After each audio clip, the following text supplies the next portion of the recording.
요한복음 20장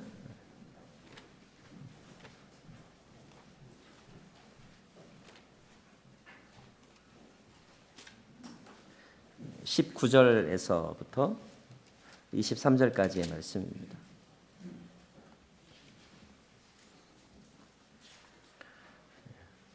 요한복음 20장 19절에서 23절의 말씀.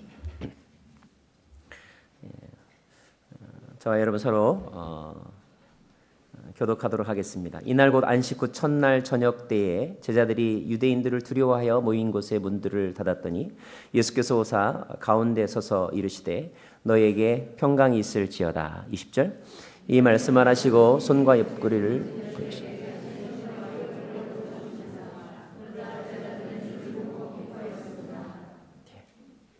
예수께서 제자들에게 다시 말씀하셨습니다. 너희에게 평강이 있을지어다. 아버지께서 나를 보내신 것처럼 나도 너희를 보낸다. 이 말씀을 하시고 제자들을 향해 숨을 내쉬며 말씀하셨습니다. 성령을 받으라. 함께요. 만일 너희가 누구의 죄든지 용서하면 그 죄는 사함 받을 것이요 용서하지 않으면 그 죄는 그대로 있을 것이다. 아멘. 아멘. 한 번 더 기도하고 말씀 나누도록 하겠습니다. 좋으신 하나님 감사합니다. 우리 가운데 오셔서 우리를 향하여 말씀하시는 주님의 음성을 이 시간 듣기를 원합니다. 듣는 이의 마음을 성령께서 다스려 주시고 전달하는 이의 입술을 주님께서 통치하여 주시옵소서. 예수님 이름으로 기도합니다. 아멘. 부활절과 관련하여 우리가 가질 수 있는 질문은 두 가지입니다. 첫째는 예수님의 부활은 사실인가 하는 것이고요. 두 번째, 그 부활은 나에게 어떠한 의미가 있는가 하는 것이죠. 사람들은 이제 예수님께서 실제로 존재했던 인물이라는 것에 대해서는 문제를 제기하지 않습니다. 그가 십자가에 달려 죽으셨다는 것에 대해서도 다 인정하죠. 하지만 그 예수께서 부활했다는 것에 대해서는 이제 서로 이렇게 받아들이는 태도가 나누어집니다. 인정하지 않는 사람들이 있죠. 왜냐하면 상식에 맞지 않기 때문입니다. 다른 종교에도 보면 종교의 창시자의 생일을 기념하는 날 또는 종교 창시자의 죽음을 기념하는 절기는 있습니다. 하지만 그 종교의 창시자가 죽었다가 다시 살아난 부활을 기념하는 절기는 없어요. 오직 기독교에만 부활절이 있을 뿐입니다. 이래서 부활절은 기독교의 특징이며 동시에 우리가 믿는 예수님이 사람이 아니라 하나님이라고 하는 확실한 증거이기도 합니다. 만약에 이것이 사실이라면 말이죠. 성경은 우리에게 예수님의 부활에 대해서 분명하게 증언하고 있죠. 또 사람들의 변화가 예수님의 부활을 우리에게 그대로 증언하고 있습니다. 그럼에도 불구하고 우리의 마음 가운데 예수님의 부활이 의심스럽게 느껴지는 이유는 무엇일까? 그 가운데 하나는 영적으로는 사단이 그것을 가장 싫어하기 때문입니다. 예수님의 부활을 가장 싫어하기 때문이죠. 1528년 부활절에 여러분 마틴 루터라는 사람 들어보셨죠? 마틴 루터가 4번에 걸쳐서 부활절 설교를 했는데 그는 그 설교에서 사단이 예수님의 부활을 방해하는 4가지 일을 하고 있다고 그렇게 말을 했습니다. 첫째, 사단은 예수님의 부활을 막으려고 했다. 성경에도 보면 예수님께서 이렇게 무덤으로 옮겨졌을 때에 병사들이 무덤 입구를 지켰다고 되어 있습니다. 예수님이 부활했다는 것에 대해서 그것을 막기 위한 노력이었다는 거죠. 자, 그럼에도 불구하고 분명한 것은 예수님의 무덤이 비었다는 사실입니다. 두 번째, 사단은 예수님의 부활에 대한 설교를 막으려고 했습니다. 그래서 그분이 부활한 것이 아니라 시체를 훔쳐갔다. 이렇게 거짓 소문을 퍼뜨렸다고 되어 있죠. 부활에 대해서 설교를 하려고 하는 제자들을 감옥에 가두었습니다. 하지만 그런 박해에도 불구하고 제자들은 부활을 증거하는 일을 멈추지 않았습니다. 그러자 이번에 세 번째로 사단은 예수님의 부활에 대한 설교를 믿지 못하게 만들었습니다. 바울이 설교를 했었을 때 아테네 사람들 바울의 설교를 다 들었지만 그가 부활 부분에 이르게 되자 바울에 대해서 미쳤다고 말하면서 그 자리를 떠났습니다. 사단은 합리주의와 이성주의로 부활을 의심하게 만들었죠. 자, 그러나 그럼에도 불구하고 사람들은 그 부활을 믿기 시작을 했습니다. 물리적인 증거로 부활을 믿은 것이 아니라 오직 말씀의 능력으로, 성령의 능력으로 부활을 믿게 되었다는 거예요. 보지 않고도 믿는 사람들이 더욱더 많아졌다는 것입니다. 마지막으로 사단은 또 다른 네 번째 공격을 하고 있는데 그 공격은 무엇이냐면 예수님의 부활의 능력을 가지고 사는 것을 방해하려고 한다는 사실입니다. 부활은 교리일 뿐이고 현실은 그렇지 않다고 이중적으로 생각하게 만드는 것입니다. 행함이 없는 믿음이 되게 만드는 거죠. 자, 이런 사단의 공격은 성공하는 경우도 있는 것 같아요. 오늘 아마 이 자리에 있는 사람들 가운데는 예수의 부활에 대해서는 예배 시간에는 믿지만 친교 시간에는 믿지 않는 사람이 있습니다. 여럿이 함께 찬양할 때는 예수께서 다시 살아나셔서 우리 사이를 걸어다니는 것처럼 생각하지만 그러나 혼자서 컴퓨터를 할 때는 예수께서는 십자가에 달려 여전히 죽어 계신다고 생각하는 사람들이 있습니다. 사단의 공격이 성공하고 있는 거죠. 이중적인 삶을 살게 하는 것입니다. 부활을 관념적으로는 믿지만 우리의 삶에서는 그 능력을 경험하지 못하게 만드는 것, 이것이 사단의 네 번째 방해 공작이라는 것입니다. 남태평양에 가면 여러분 괌이라고 하는 섬이 있습니다. 그 섬에 가면 요코이라고 하는 동굴이 하나 있어요. 1972년에 거기서 한 노인이 발견이 되었습니다. 그 노인의 이름이 쇼이치 요코이. 그 노인의 이름을 따서 붙여진 이름이 바로 요코이 동굴입니다. 그 사람이 발견되었을 때 나이는 58세였습니다. 그는 원래 일본군 군인이었어요. 2차 세계대전이 한창일 때 일본 나고야에서 징집이 되어서 괌에 배치되어 전쟁을 수행 중에 있었습니다. 그런데 그는 거기에서 그 동굴에서 홀로 30년을 살아왔던 거예요. 왜 그랬을까요?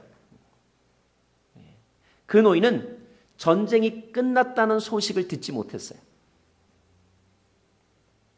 어느 누구도 그 동굴 안에 사람이 있다는 것을 알지 못했고 전쟁이 끝났다는 소식을 전해주지 못했던 것이었습니다. 그래서 그는 여전히 전쟁 중인 줄 알고 그래서 산에서 내려가면 죽을 줄 알고 그렇게 홀로 동굴에서 30년을 살았던 거예요.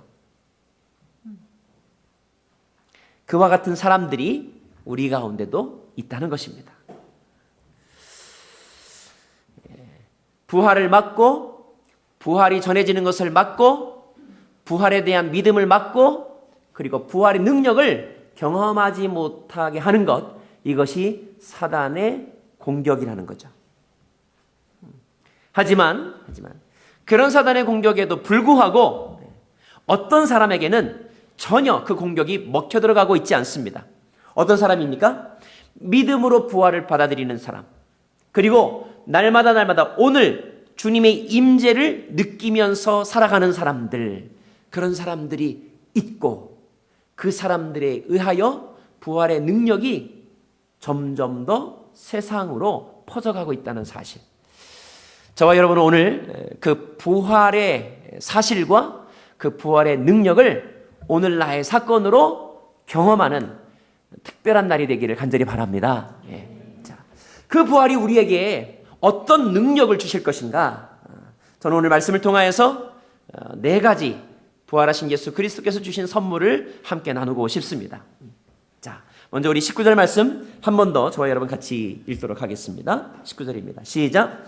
그날 곧 그 주간의 첫날 저녁에 제자들은 유대 사람들을 두려워해 문들을 걸어 잠그고 모여 있었습니다. 그때 예수께서 오셔서 그들 가운데 서서 말씀하셨습니다. 너희에게 평강이 있을지어다. 먼저 부활하신 예수 그리스도가 우리에게 주신 선물 첫 번째는 평강을 주셨다는 거예요. 샬롬입니다. 사실 샬롬이란 말은 유대 사람들이 흔히 하는 인사말입니다. 한국 사람들이 안녕하세요, 미국 사람들이 굿모닝 하듯이. 그래서 이런 인사는 보통 때는 안 하면 욕으로 더 먹지만 하면 그냥 그런 거, 늘 하는 말, 그렇게 들릴 수 있어요. 하지만 이 샬롬이란 말이 아주 의미 있고 그리고 중요하게 들릴 때가 있습니다. 그때가 언제일까요? 예를 들면 어떤 학생이 시험을 앞에 두고 있을 때, 또는 환자가 수술실에 막 들어가려고 하는 순간. 왜냐하면 그때 그들은 불안해하고 있기 때문입니다. 제자들도 마찬가지였어요. 그들은 예수의 죽음 이후에 마음이 힘들었습니다.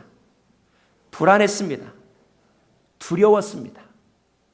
그래서 방에 숨어 있었습니다. 모든 문들을 잠그고 있었습니다. 사람들을 만나는 것을 꺼려했습니다. 너무 마음이 슬프면 사람들 보기가 싫어지더라고요. 사랑하는 사람이 이 세상을 떠나면 아무도 보고 싶지 않더라고요.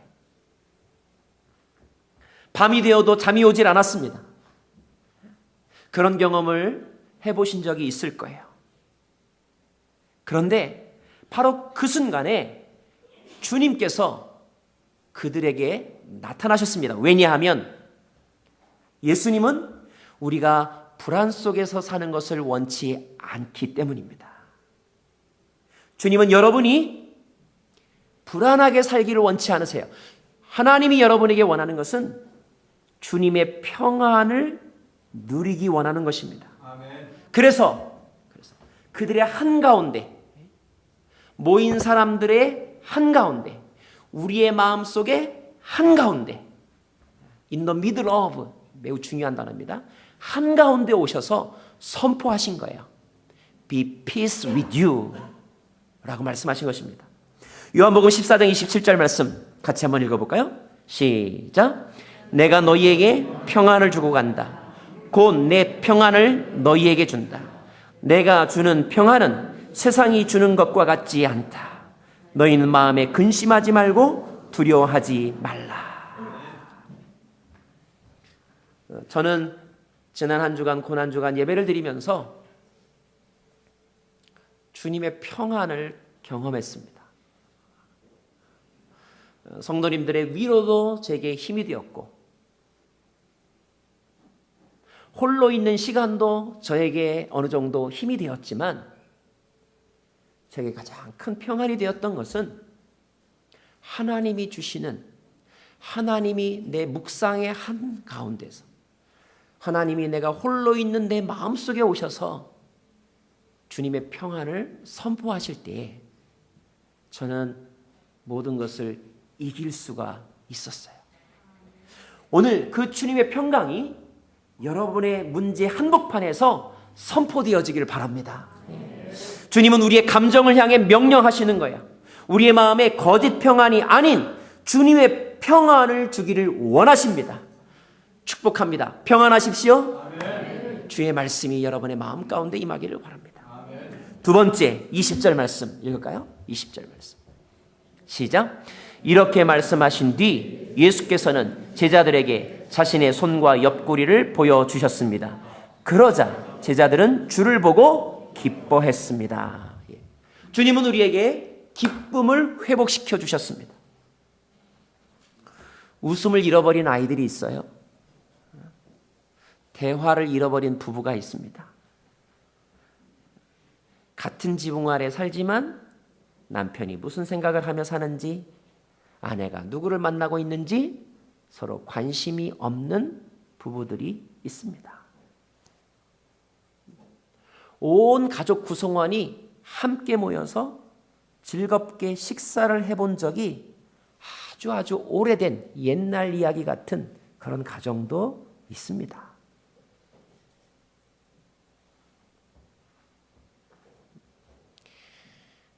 무표정한 얼굴, 굳게 닫혀있는 입술,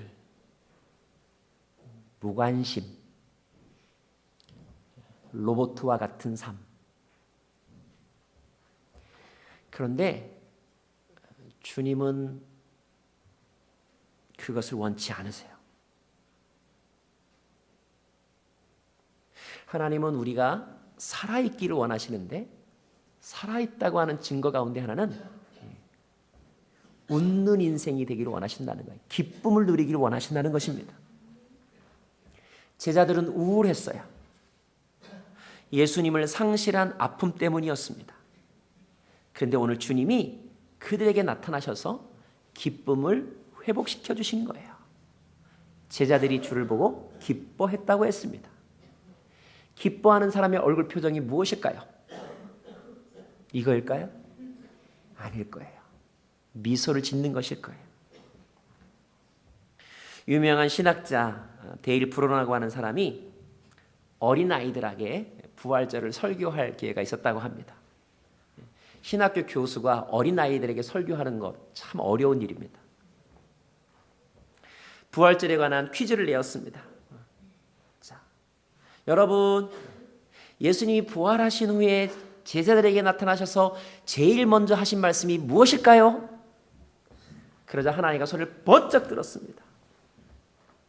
말해보세요. 그 아이가 이렇게 말했습니다. 짠!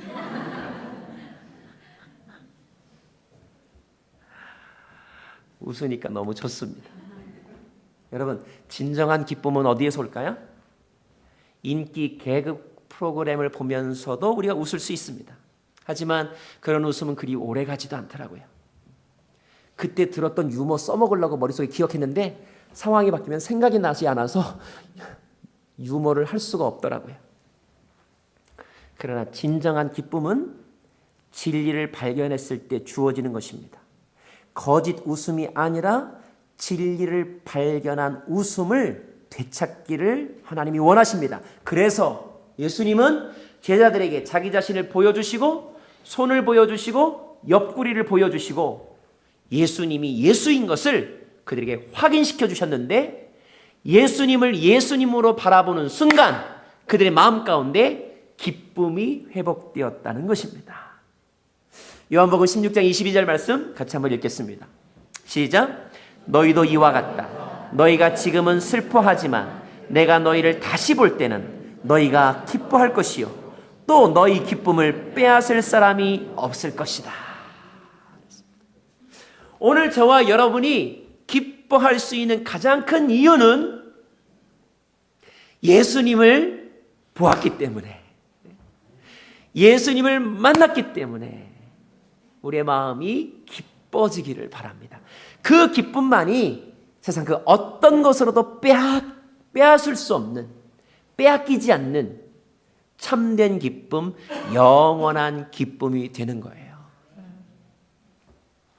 세 번째. 주님께서 우리에게 주신 선물 세 번째, 21절 말씀 읽을까요? 시작. 예수께서 제자들에게 다시 말씀하셨습니다. 너희에게 평강이 있을지어다. 아버지께서 나를 보내신 것처럼 나도 너희를 보낸다. 가장 불쌍한 사람은 어떤 사람인가? 그 사람은 목적과 방향을 잃어버린 사람입니다. 예수께서 십자가에 달려 죽게 되자 제자들은 frustration, 완전히 무너졌습니다. 꿈이 사라졌어요. 이제 그들은 무엇을 해야 할지 몰랐습니다. 마치 스티브 잡스가 죽고 나서 애플이 어디로 가야 될지 지금 제대로 길을 찾고 있는지 모르겠어요. 자, 마찬가지입니다. 3년 동안 주님만 따라다녔기 때문에 그들은 더욱더 막막했습니다. 오늘 이 가운데도 졸업하면 뭐 하지? 10년 후에는 무엇으로 먹고 살지? 아무리 생각해도 답이 나오지 않는, 그래서 그냥 주저앉는 사람이 있습니다. 집에만 틀어박혀 있는 사람이 있어요. 저희 아이 중에 어떤 녀석은 가게에 가서 뭘 제일 힘들어하냐면 이거 먹을래 저거 먹을래 고르라고 하면 제일 힘들어합니다. 이 아이가 제일 고마워하는 거는 너 이거 먹어? 이렇게 레코멘드 해주거나 서제션 해주는 것을 제일 좋아합니다. 그러면 고민 없이 막 먹습니다. 그런데 네가 골라서 먹어봐. 그러면 너무너무 힘들어해요.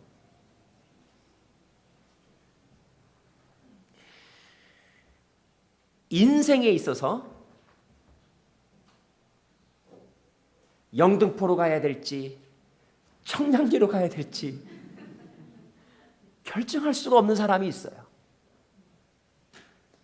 비즈니스를 해야 될지 취직을 해야 될지 결정 자체가 어려운 사람이 있어요. 그렇게 마음이 어려울 때가 있다는 말입니다. 옆에서 보는 사람은 답답하지만 본인도 힘들어요.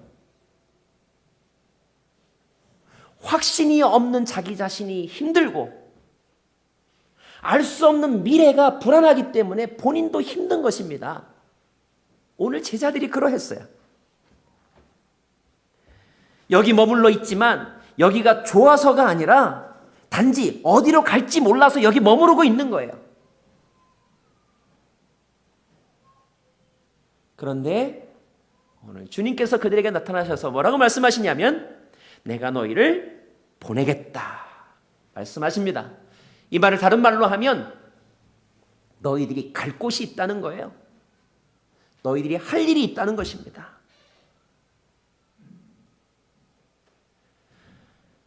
방향이 정해졌다는 것만큼 신나는 일이 어디 있을까요?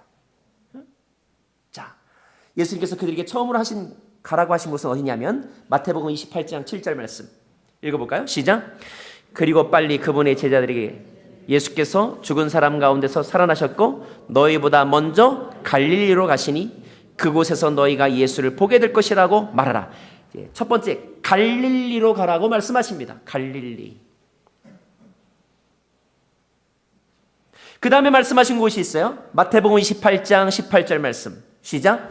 하늘과 땅의 모든 권세가 내게 주어졌다. 그러므로 너희는 가서 모든 민족을 제자로 삼아 아버지와 아들과 성령의 이름으로 세례를 주고 내가 너희에게 명령한 모든 것을 그들에게 가르쳐 지키게 하라. 보라 세상 끝날까지 너희와 항상 함께 있을 것이다. 우리가 잘 아는 말씀 사도행전 1장 8절 말씀 시작. 오직 성령이 너희에게 임하시면 너희가 권능을 받고 예루살렘과 유대와 사마리아와 땅 끝까지. 예. 주님은 그들을 갈릴리로, 주님은 그들을 사마리아로, 그리고 땅 끝으로 보내시겠다고 말씀하신 것입니다. 다른 말로 하면 목표와 꿈을 회복시켜 주셨다는 뜻이에요. 저는 여러분이 오늘 예수님을 만나 여러분의 인생에 목표를 다시 찾기를 바랍니다. 우리 교회의 목표를 다시 발견하기를 원합니다. 네 번째, 부활하신 주님께서 하신 것이 무엇이냐? 22절 말씀 읽을까요? 이 말씀을 하시고 나서 제자들을 향해 내쉬며 말씀하셨습니다.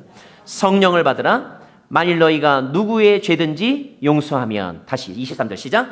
만일 너희가 누구의 죄든지 용서하면 그 죄는 사함을 받을 것이요 용서하지 않으면 그 죄는 그대로 있을 것이다.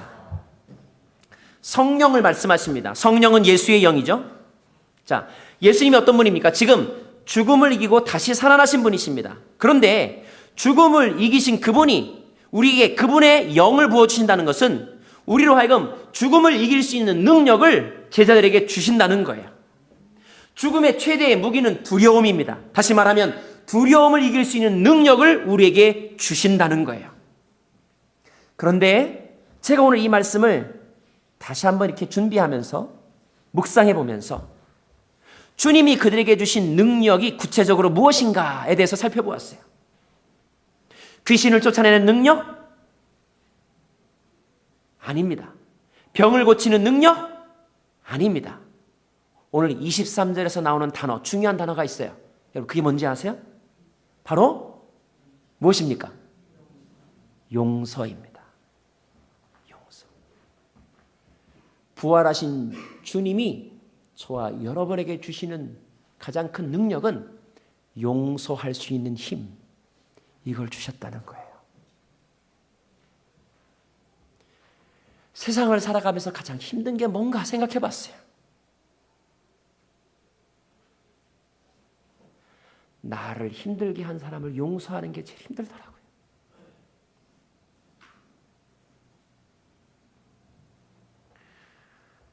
다시 살아나신 예수님께서 이제 복수의 시대를 열었다면 여러분 어떻게 되었을까요? 3일 만에 부활하신 예수님께서 그때부터 하신 일이 자, 이제 복수하자. 심판하자. 그랬다면 어떻게 되었을까요? 어쩌면 제자들은 통쾌했을지도 몰라요. 그러나 주님은 그렇게 하지 않으셨어요. 주님은 고난받아 십자가에 달려 돌아가실 때에도 아버지여 저들의 죄를 용서하여 주십시오라고 기도하셨고, 죽고 나서 다시 부활하여 리턴하셨을 때에도 주님은 변함없이 용서를 보여주셨습니다. 가장 큰 능력은 용서하는 능력.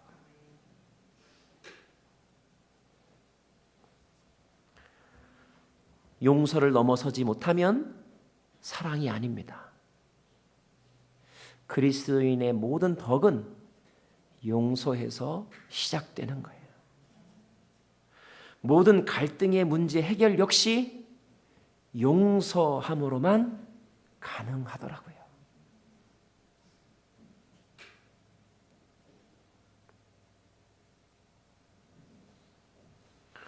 오늘 저와 여러분이 부활의 주님을 정말로 만났다면 여러분의 입술에 용서의 언어가 선포됨으로 그 부활을 증거할 수 있기를 바랍니다. 용서의 언어가 뭔가 옆에 사람에게 한번 해보시겠어요? 괜찮아요.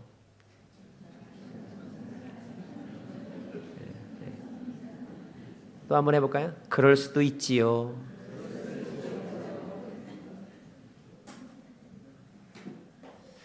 저는 다 잊어버렸습니다.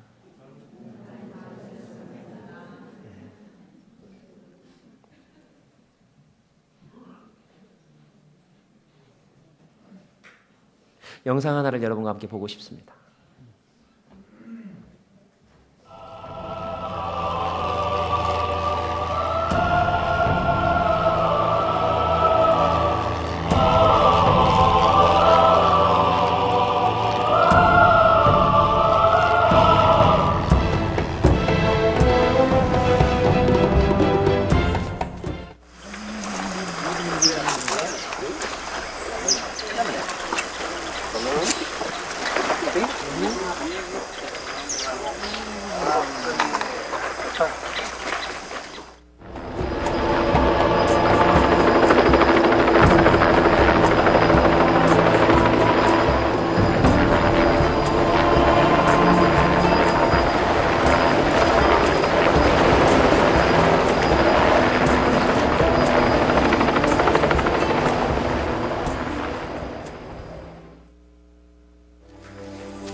defend yourself?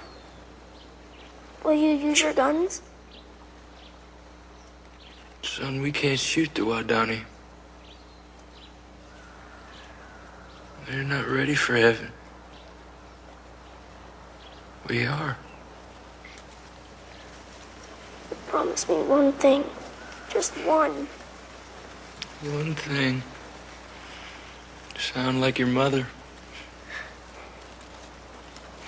If you get in a jam, a real jam, and promise me you'll say these words to them. What words? The Wabanani words. They mean, I am your friend. Your sincere friend. Bua Bia Unumbwa. Bua. Bia. And Unumbwa. Numbwa. Bua Bia Numbwa. Right? Yeah. Bua Bia. Numbwa. Bua Bia Numbwa.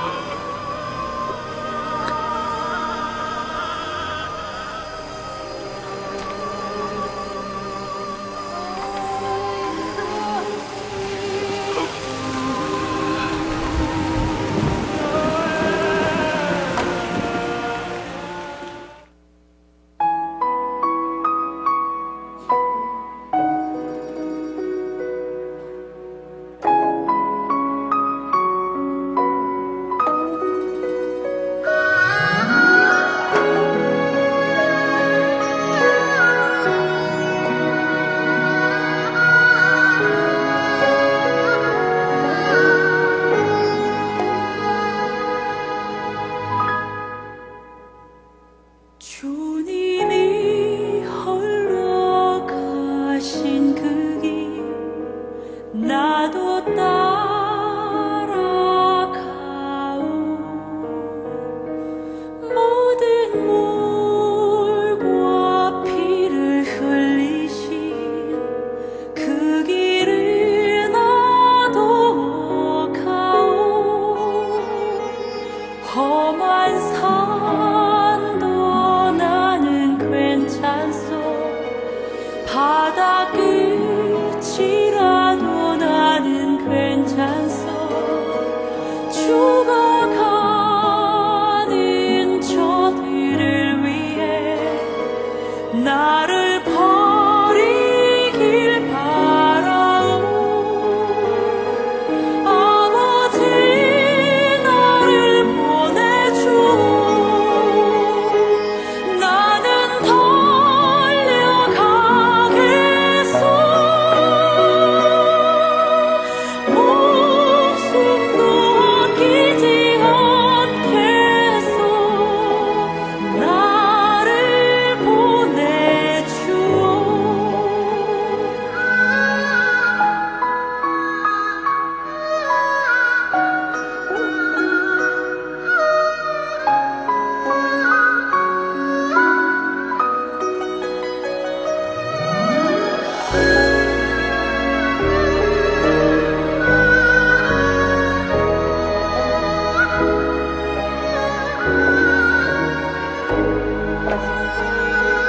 험한 산도 나는 괜찮소 바다 끝이라도 나는 괜찮소 죽어가는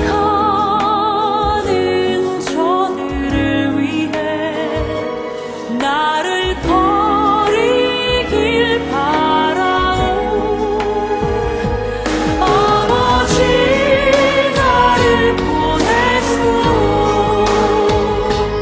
나는 달려가겠소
제가 살던 시카고 네이퍼빌 옆에 위튼이라고 하는 도시가 있고 위튼 컬리지가 있는데 그 학교 출신의 그 짐 엘리엇의 이야기입니다.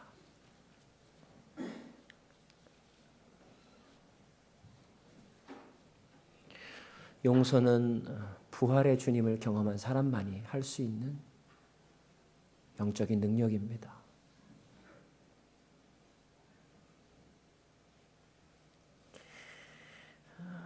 이 5명의 청년들을 죽인 청년 키모라고 하는 청년, 놀라운 것은 순교한 선교사들 자녀 중에 2명이 그들의 아버지가 순교의 피를 흘린 팜비치 강가에서 키모 목사에게 세례를 받았다는 사실이.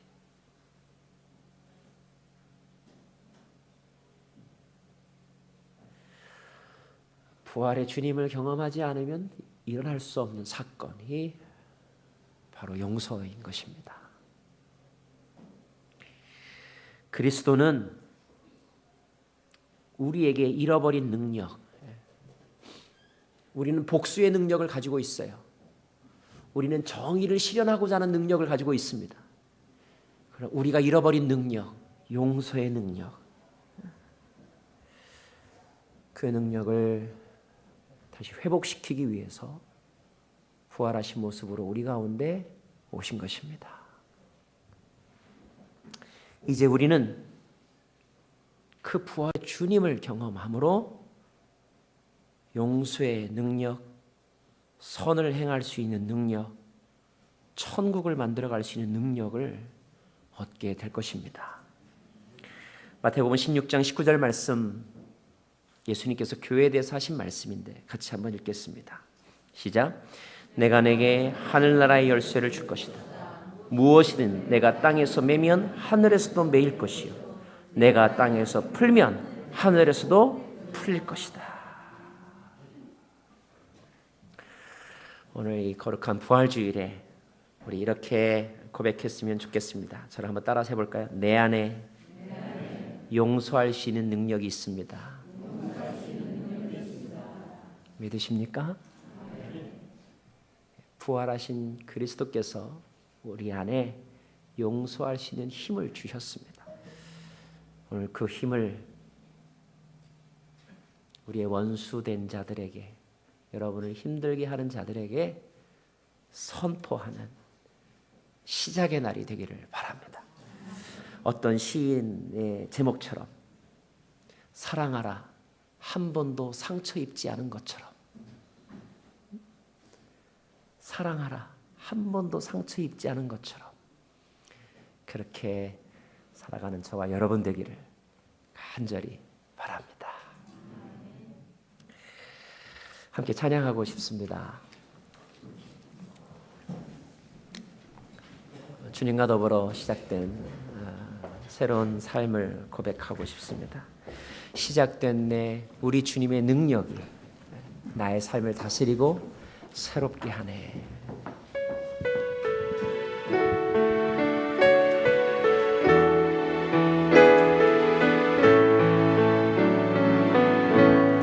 시작됐네 우리 주님의 능력이 나의 삶을 다스리고 새롭게 하네. 자유하네. 죄와 사망으로부터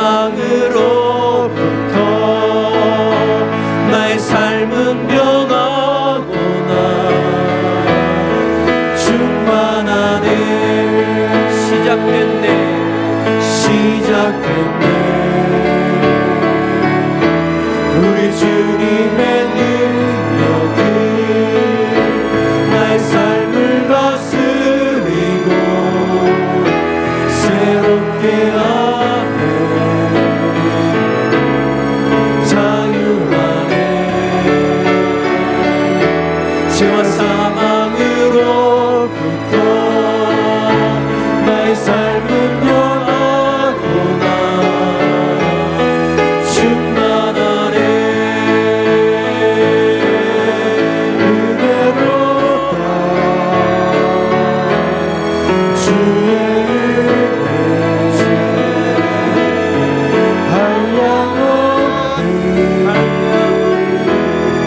주의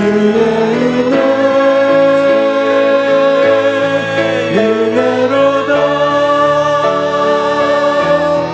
주의 은혜 변함없는 신실하신 주의 은혜로다 은혜로다 주의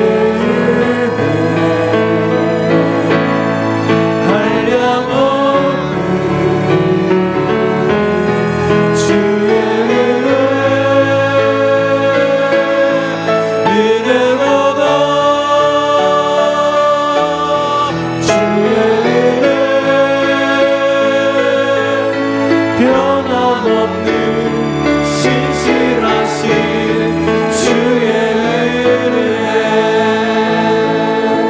저는 여러분에게 초청하고 또 이 시간에 권면하고 도전하고 싶은데 여러분의 삶 가운데 오늘부터 새로운 평강이 시작되기를 원하십니까? 기쁨이 회복되기를 원하십니까? 그리고 목표와 비전이 다시 회복되기를 원하십니까? 용서할 수 있는 능력을 갖고 살기를 원하십니까?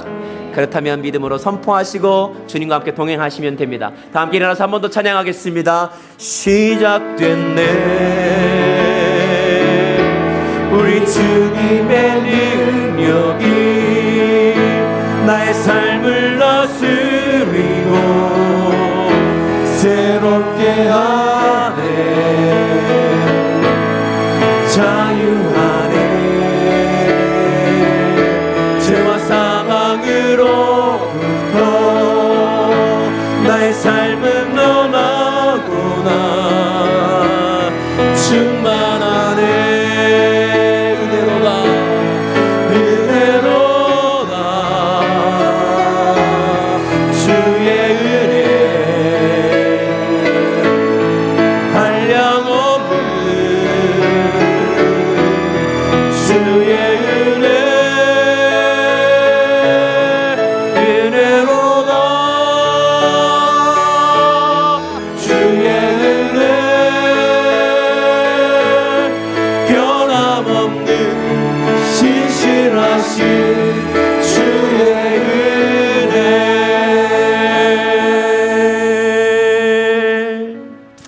하나님의 은혜가 여러분과 저의 삶 가운데 용서로 새롭게 시작되기를 간절히 축원합니다.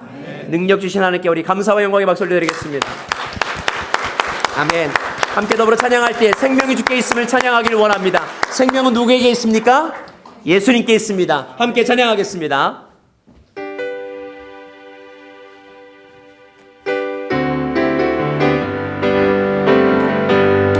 생명 주께 있네 능력 주께 있네 소망 주께 있네 주 안에 있네 생명 주께 있네 능력 주께 있네 소망 주께 있네 주 안에 있네 생명 다해 주 찬양하리 힘을 다해 주 찬양하리 내 생명 다해 내 힘을 다해 모든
나의 주 찬양하리. 예수 나의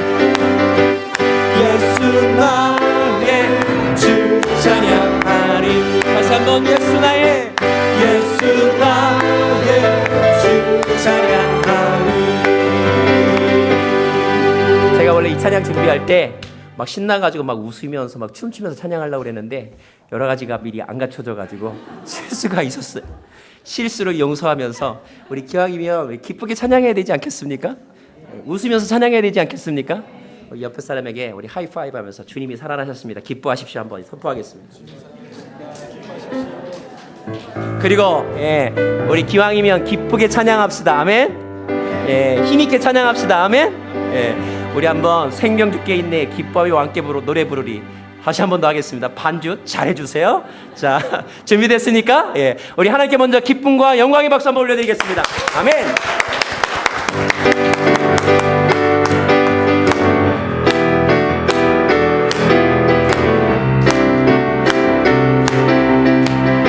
선포합니다. 생명 주께 있네 능력 주께 있네 소망 주께 있네 주 안에 있네 생명 주께 있네 능력 주께 있네 소망 주께 있네 주 안에 있네 생명 가운데 주 찬양하리.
가장 귀한 나의 예수님